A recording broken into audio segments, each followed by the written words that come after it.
এই দুঃখের কাব্যমালা কোন মঞ্চে করব পেশ, এই প্রশ্নের সোজা অন্তর্বর্তী সরকারের প্রধান উপদেষ্টার বাসভবন যমুনা অভিমুখে ঘেরাও কর্মসূচি বৃহস্পতিবারের মতো স্থগিত করেছেন আন্দোলনরত বেসরকারি এমপিওভুক্ত শিক্ষকরা।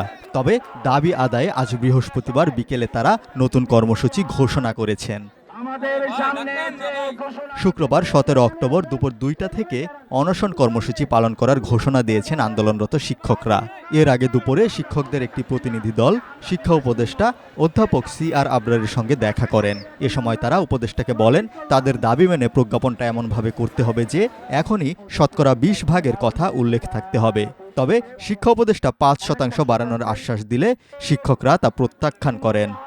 আমরা ন্যায্য দাবি এটা যে কোনো মূল্যে আমরা আদায় করতে চাই। এটা হচ্ছে আগামীকাল দুপুর 2টা থেকে আমরা অনশন শুরু করবো ইনশাআল্লাহ। এরপরে যদি সরকারের বুঝোদায় না হয় আমরা আমার অনশনে যাব।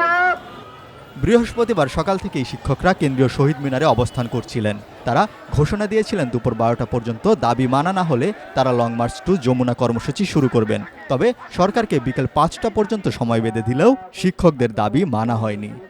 যে পর্যন্ত এই আমাদের চাওয়াটা পূরণ না হবে, দাবিটা যে পর্যন্ত মেনে নেওয়া না হবে সে পর্যন্ত আমরা মাঠে থাকবো ইনশাল্লাহ। আপনারা তো জানেন যে শিক্ষকরা কি পরিমাণ বাসা ভাড়া পায়, চিকিৎসা ভাতা পায়। এটা তো আসলে যৌক্তিক। বর্তমানে যে অবস্থায় এই পরিমাণ বাসা ভাড়া বা চিকিৎসা ভাতায় কি তাদের চলা সম্ভব? বেসরকারি এমপিওভুক্ত শিক্ষক কর্মচারীদের দাবিগুলো হলো মূল বেতনের শতকরা 20% বাড়ি ভাড়া করা, শিক্ষক কর্মচারী উভয়ের জন্য চিকিৎসা ভাতা 1,500 টাকা এবং কর্মচারীদের উৎসব ভাতা শতকরা 75% করা।